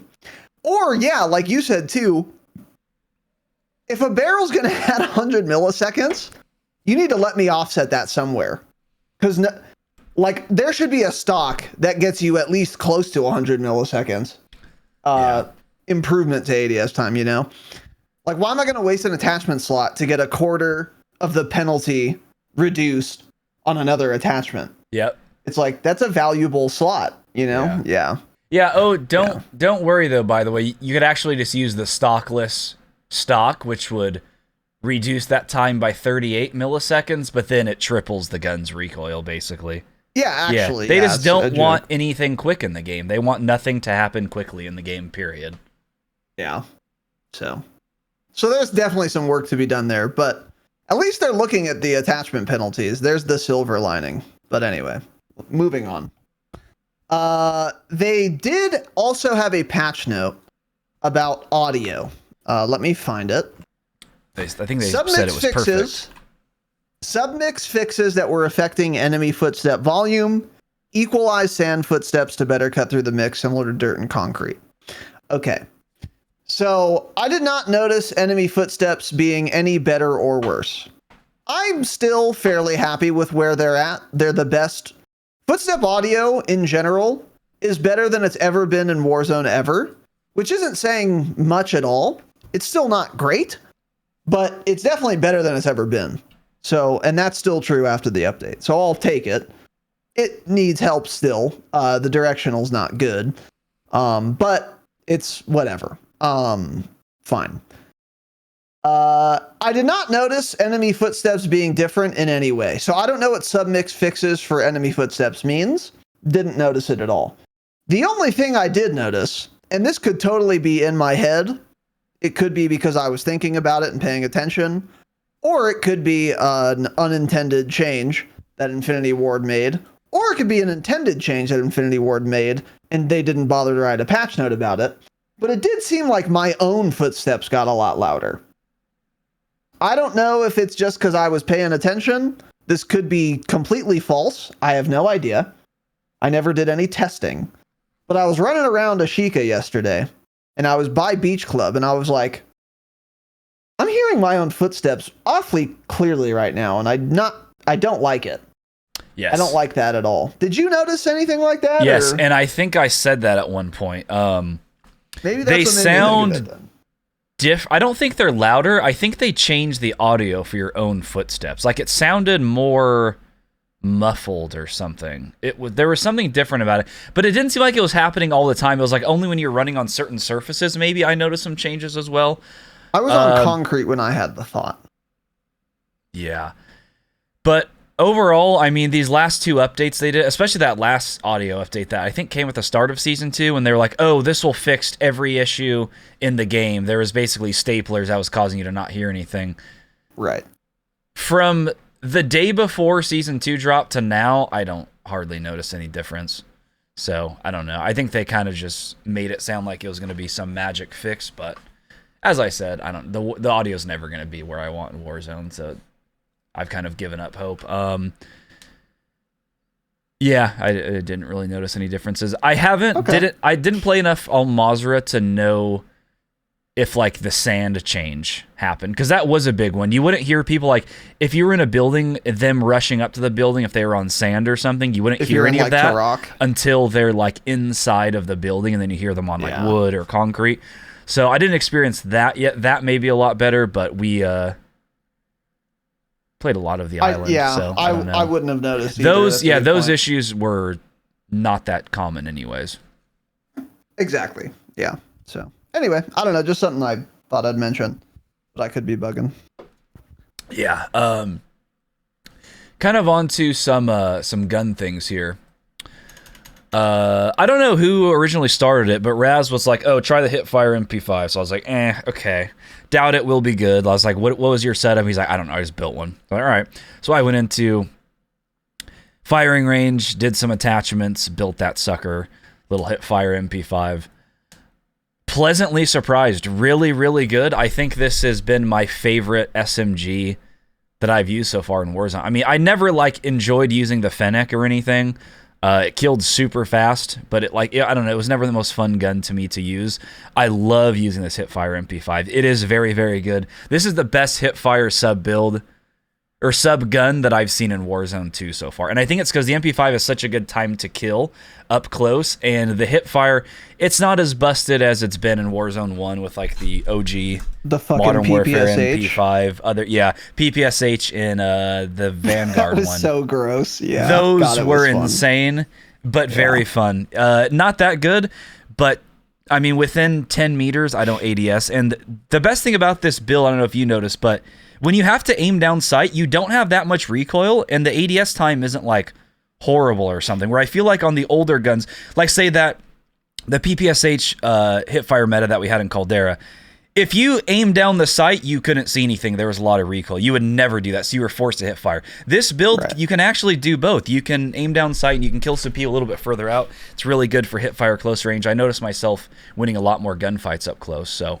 that's been very fun. I like that we're in that meta now, not getting insta-melted by Fennec anymore, so that's been fun. Yeah, I was surprised by this too, because Jacob Down friend of the pod. He knows of he knows of my love of hipfire weapons. So yesterday, before we started playing, he tagged me or sent me a video or something. He said, "Hey, JGod said the hipfire MP5 is really good now after the changes to the MP5. You should try it." And I was very skeptical. So by the way, the MP5 changes. It's called the fucking Lockman sub. Lockman sub, yeah. Wait, what? Hold on. There's only one change. Didn't they change the mid? Hold on. I thought they changed more with it. Not in this update, no. I guess it was. I don't think they've changed a whole lot at all with it recently. It was just other guns have kind of been getting nerfed. How weird. Yeah, it must be a coincidence then, because all they changed with the Lockman sub and Reloaded is reduced movement speed and aim down sight speed, but improved recoil control. None of which has any impact on a hipfire build other than it's worse than it used to be. And I just didn't know that because it has reduced movement speed. That's the only thing that matters there. And that's bad, obviously.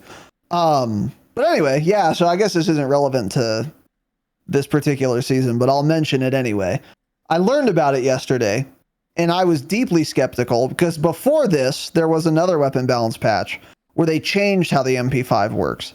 They made it a little worse than it used to be up very close, but they made it better at SMG mid-range than it used to be, which I suspect probably means from 8 to 16 meters, they made it better. Whereas from 0 to 8, I'm guessing roughly these kinds of ranges, they made it worse from 0 to 8 meters. So anyway, Jake tells me, oh, you should try this hipfire SMG, this hipfire MP5.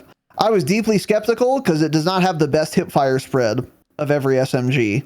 The MP7 and what's the other gun? I think it might be the MX9, but the MP7 and one other SMG are tied for the best base hipfire spread. I tried both of them and they were complete dog shit. They didn't kill fast enough. So the MP5 has an even worse 80 hipfire spread. So I was very skeptical, but I said, okay, whatever, I'll try it. So I built one and it fucks hard. It's really good. It's really, really good. And I think the reason it was going under the radar is because all the hipfire enthusiasts, such as myself, were abusing the broadside. So no one bothered to look for another hipfire gun. Yeah. But then it got nerfed, and then people were like, what else could I hipfire? And then I guess JGod or someone else or whatever tried a hipfire MP5, and it's fucking great. Yeah. Doesn't have the best hipfire spread, but it has a very competitive TTK at any range where you would be comfortable hip firing. So I was using this all day yesterday and I was fucking barking at people, dude. Yeah. I got a ton of kills in buildings that I'm never getting without a hip fire build of some kind. Just gapping kids. It's fantastic. It's really fun. And the advantage of an MP5 as a hip fire SMG, one thing I generally like for my hipfire SMGs is either an insane magazine capacity, number one, or a relatively slow fire rate that hits hard. Because if you're using a hipfire build, you're going to be missing bullets. And so you want to be able to take one mag and be able to kill at least 2 people with it. And for example, if the Fennec had a really good hipfire spread, I'd use it, or I would have used it before the nerfs, obviously. But I would have much less preferred that because you'd get like 1 kill and then have to reload because the fire rate was so fast. But the hipfire MP5, I was regularly getting 2 kills with 1 mag. Sometimes, like once or twice, I got 3 because it fires slowly enough, but the TTK stays competitive because each bullet does a good amount of damage. It's very good. It's very fun. I recommend you guys build one. What's the setup? Use the 1 barrel that gives you hipfire accuracy. Use the max hipfire accuracy laser. Use the Lockwood Precision 40 underbarrel, which helps your hipfire accuracy. use a 50 round mag, and now you can't get any more hip fire attachments. There's no more. So the last thing I put on was the collapsible stock, which is giving you a ton of movement speed. And the downsides for that don't matter because it's a hip fire gun. So you just move around way faster while hip firing. Yeah. It's a fantastic little bud. Really fun. Yeah. I did not try the broadside, by the way. I wanted to, but I was having too much fun with this. And this is a lot more versatile than a broadside. Obviously, you have way more range with it. So I would say this is probably better than the broadside now for hipfire enjoyers. I suspect the broadside's still going to kill faster inside 4 to 5 meters. But I'll take versatility over that every day. So I don't know how the nerfs affected the broadside. But it's really fun. You know, I was thinking too, I wonder if it's worth trying the 40 round mag on the Lockman sub. Because that does... I think you could definitely I'm looking at it on Sim. Yeah, because I never thought I ever needed the 50. And you're just getting, you know, slower strafe speed, movement speed,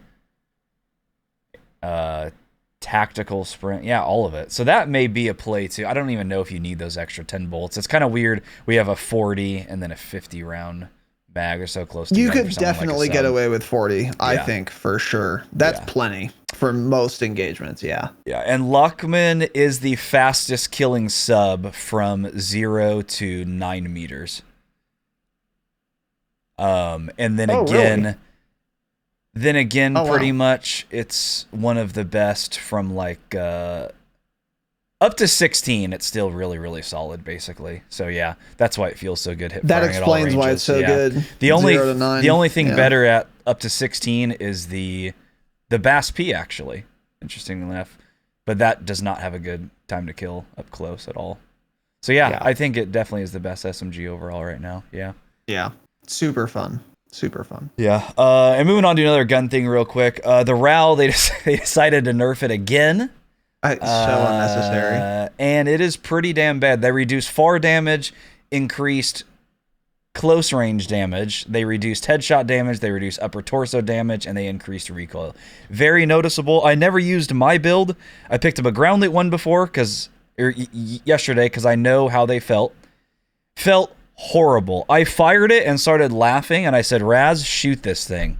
He fires it. He's like, oh my god, yeah, that is bad. Yeah, it was the a front. Joke. I remember. It bounces so much now. That front post goes like an inch higher than the rear little slot on the optic. It was insane. Some guy that we killed was using one, so I picked his build up. Same thing. Felt really, really bad. So the RAL is officially retired, gutted. Don't bother using it now. The devs listen to us. They hate us, so they decided to utterly destroy our favorite gun in the game, and it's gone. So the RAL is done with. Do not use it any longer. It's miserable. Yeah. It was fucking hilarious, that ground loot one, because it had iron sights too, so you could really see what's going on with that barrel. Oh my goodness. It was a joke. Yeah, it's like... Yeah. It recoiled in all the directions. Yep. Up, down, left, and right. It did some recoil, yeah. Unusable. It was fucking all over the Completely place. Unnecessary, and that gun is totally unusable now. Yeah. Yeah. Even if you're cheating, I wouldn't use it. There's probably faster killing LMGs now with all the nerfs they did to it. Probably. Yeah, I was watching Lag use the Seiken yesterday, and I was like, oh yeah, I would for sure use the Seiken over the RAL, no doubt about it now. Yeah. Next thing here for me, they had something in the patch that's talking about armor break. The text has been removed from the armor break notification when breaking all of an opponent's armor plates for improved clarity, whilst the icon has remained. That's just not true. I was sniping yesterday for a bit, as I said, and like 2 or 3 times when I hit someone in the head, I got the 3 plates broken. So I think they definitely did fix just the normal thing that says armor plate broken. That was happening like on Ashika Island whenever you broke someone's plate once. But the 3 plates broken text is not removed like it makes it sound. And I think that is just for sniping, so that must have just not been fixed.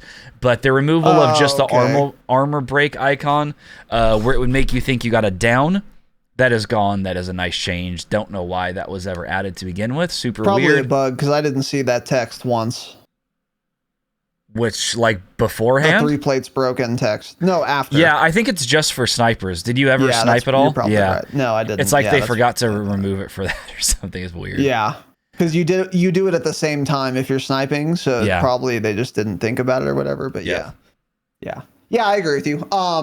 Great change. They need to do it for snipers if they haven't already. But yeah, the icon and the fucking glass shattering in my ear, audio pollution, fix it, is more than sufficient to tell me the guy's cracked. Yeah, we're aware. Yeah, and then also in the next like 3 milliseconds, I'm going to hear flesh damage if I'm continuing to hit them. Like, it's so obvious that I broke the guy. I don't need text. I don't need to read it too. So yeah, that's a good change. If they didn't do that for snipers, they need to, obviously. Yeah, but yeah, this is a great change. Another thing Day one shit. Yeah, absolutely. That was in the patch notes, was the auto pickup plates. And we were having a conversation about this. We're like, well, how is this going to work? I think I was the one that I'm like, doesn't this mean it's just going to keep auto picking up plates until your backpack is full? Yes, that is how it works. Which is not great. I'm not sure why this was necessary. So now, like, early game, I'm trying to loot ammo and stuff. So I'm in the gas station. I'm running along the shelves because I want to get the ammo and pick all that up. Next thing I know, I'm trying to pick up a munitions box or something to throw in my backpack, and it's making me open my inventory. It's auto-opening it.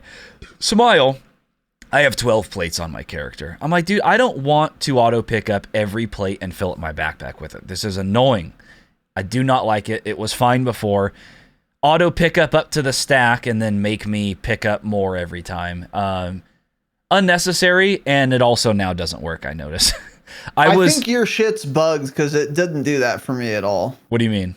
It would only auto. So, first of all, it is bugged indisputably. No matter how it works or is intended to work, it's bugged. I can tell you that. Because sometimes I have 1 plate in a slot, meaning I have space for 2 more plates, and I run over plates and they don't go there. Yes, that's even what I was though it wouldn't next, even add a slot. Yep. There's one thing that's happening. So automatically, no matter how it works, it's bugged. It doesn't always work. Sometimes it auto picks up, sometimes it doesn't. But I don't think I ever had an instance where I had an empty slot in my backpack, but I was full on my character inventory of plates, and I ran over plates and it picked them up. I don't think that happened once. I don't think, for me, it was just auto picking up plates until my backpack was full. Maybe it was doing that for you. I believe it, because it's obviously buggy and not working as intended. That's exactly what it did sometimes. And then, yeah, other times you'd run over it and it would just pick up nothing. But the very first game when I was trying to test it, because I was like, there's no way that's how it works, right? Yeah. I ran over every plate I could find. I never looked down and pressed E to pick up one of them, and my backpack ended up getting completely full of plates. So, but then, yeah, for like the rest of the day, then it would hardly even auto pick them up, period. So it's like, why are we still dealing with these issues? Like, how we shouldn't even have had that issue hardly on launch, and we're still dealing with that. So that's cool. And then also, I don't know about you, but even yesterday playing ammo auto pickup was not happening half the time. Correct. Yeah. So, auto pickup just is I mean, very they've said, inconsistent. Yeah, they've talked about this in patch notes probably 3-4 times since the game launched. Like, oh, we've like improved this, auto pickup, fixed this. It's never been fixed. It's actually always been the same. I think every time they've said they have improved or fixed something, it's never gotten any better. Oh, and actually, ammo's gotten worse because I was running into this every single time yesterday.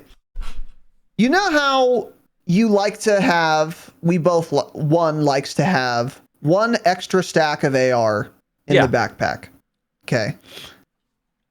Before this patch, if I had 30 rounds in my backpack and I ran over AR, 70% of the time, it would add whatever I ran over to my backpack stack. So I'd go from 30 to 60.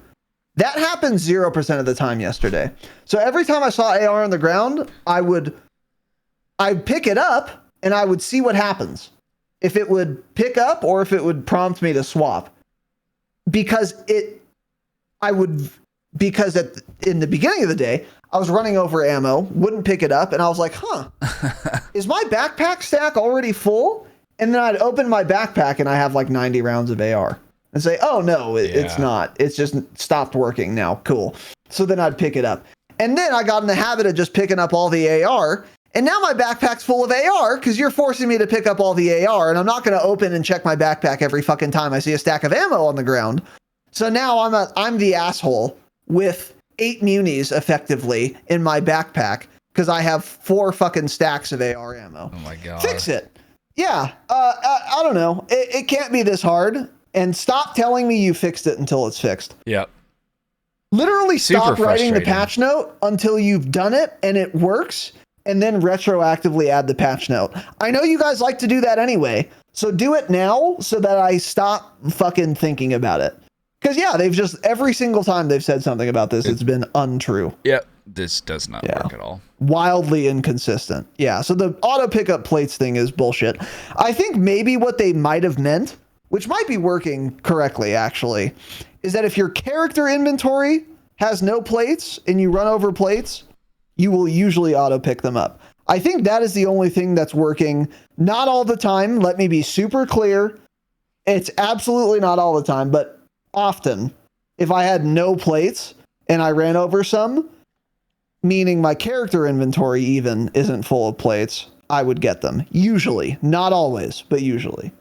Maybe that's what they meant, but even that doesn't work consistently, so fix it. Yeah. Yeah. And last thing, the other issue we've been dealing with forever, the lobbies are still awful, laggy, high ping, and still getting crashed by a cheater. I think you had been playing for hours before I got on, but I think it was my second or third game of Mazrah, we got our lobby crashed by a cheater. Yep. It's a game, someone man. did the engine owning cheat. Yeah. Yeah. Or it's just the server's crashing. We'll actually never know. Both of them are entirely possible. Whether it's a cheater crashing it or if it's the devs crashing it themselves because they're dog shit. Yeah. I don't know. It's one of those two things, but it's like, yeah, it takes so long to fix the most, what you would think would be basic things, basic features in the game. They're obviously not basic because Like it takes the server them months working. to fucking fix it. Yeah, servers haven't worked since halfway through Caldera. They still don't, so.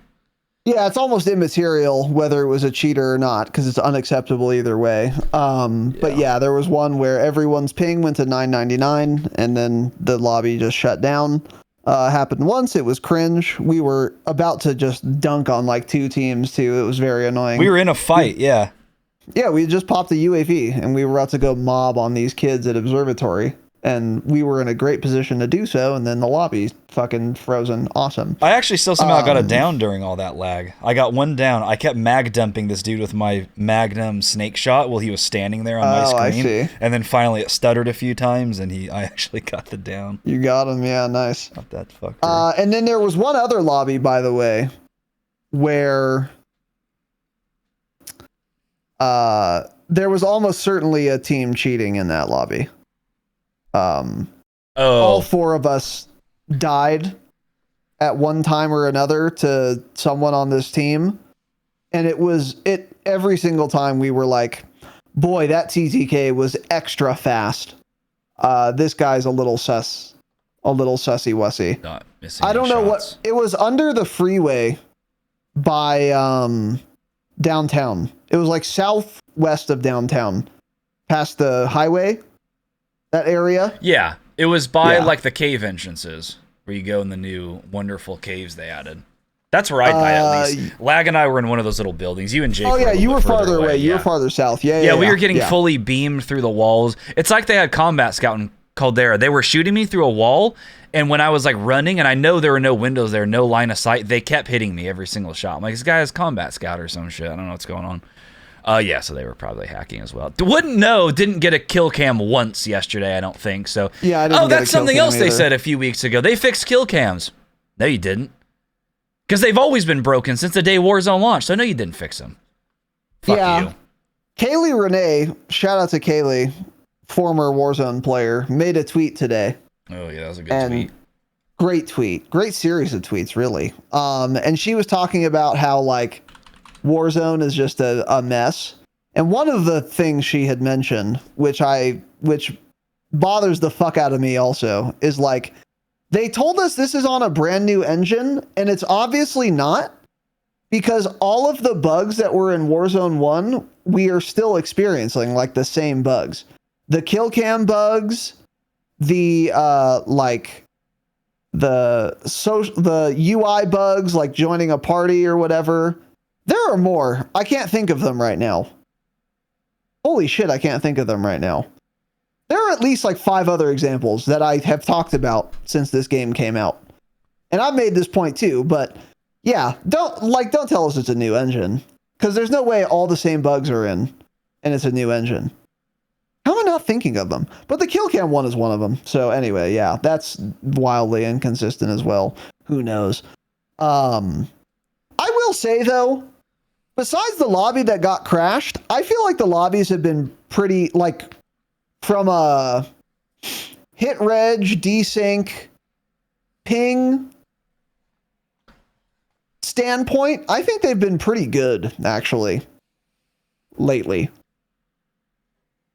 I don't feel like the lobbies have been, like, terrible. My ping is fake. That's another bug that's carried over. Well, it's not fake. You're just so used to it being high, you think it's fake. We do just always have high ping on most of these servers. Well, I was hosting on a 130 ping for me server. I don't see how that's possible. I guess I live in a dog shit state now, though. So I mean, where would we be connecting, ping. Though? I mean, yeah, I had like 80. Yeah. That doesn't make sense. Because if it was a West Coast, that would be fake. low. Yeah, it's fake. I don't think it's fake. I think it's actually just all fucked up. But I don't think it's a fake. Because you can tell a difference when you're shooting people with a 100 ping compared to 10 ping. It's a big difference. Yeah, that's what I'm saying. And it doesn't feel like 130 ping. That's what I mean. Mm. So I think the indicator is just fake. I don't know. But regardless, in defense of the lobbies and the cheater situation, to be fair, like we saw like one team of people that were like obviously cheating. That was it. There were definitely more cheaters walling probably. I've been on TikTok, so I know how many people wall. But you know, it's still better than Warzone 1. But yeah, the lobby crashing thing is still insane. And also, I will also add this. Even though my experience has been by and large pretty good, there are still a lot of people crashing very often. Lag, for example, was having a nightmare stuttering mess yesterday for the whole fucking day. And I want to blame Lag because he's an idiot, but I want to blame Infinity Ward too, so I don't know who's at fault who's there. Bigger idiot, Lag or Infinity Ward? That's a toughie for sure, yeah. But a lot of people are still experiencing like crashes. Yeah, I saw some people in Discord saying bugs. They're crashing a bunch this season, yep.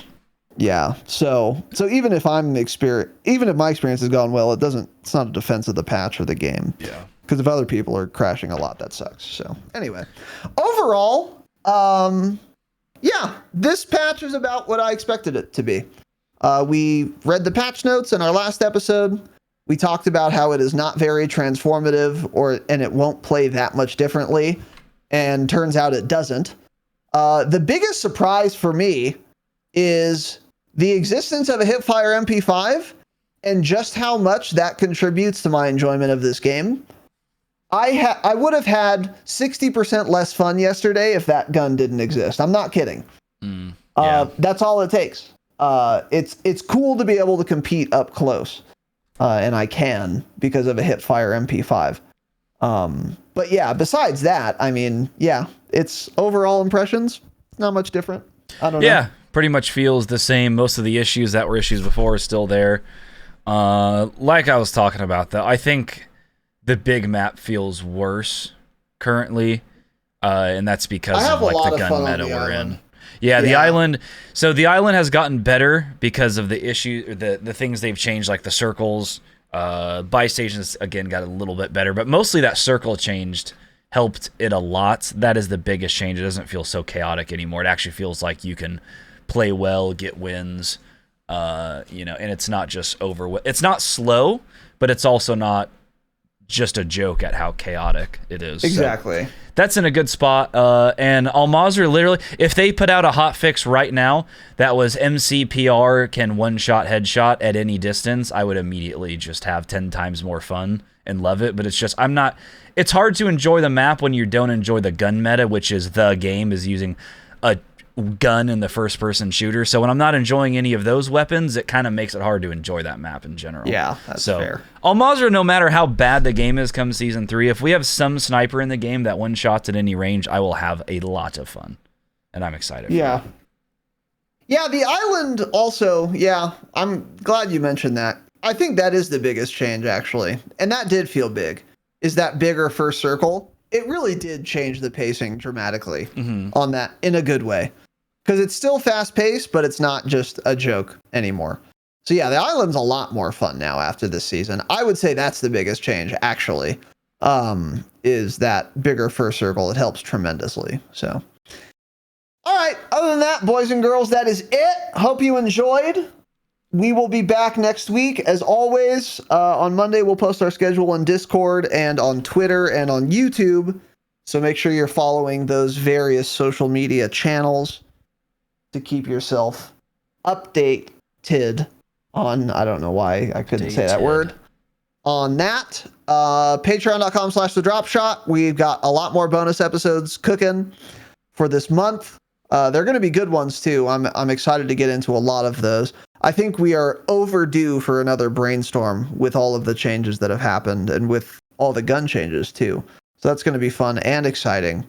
But yeah, patreon.com/the Dropshot. Even if you just want to support the show, you also get ad-free episodes for our public episodes, as well as early access on those. And again, you get up to 5 bonus episodes every month. It is the best way to support the program, and we love and appreciate all of our patrons. Ladies and gentlemen, that is it. Thank you for watching and listening. Stay humble. Stay humble.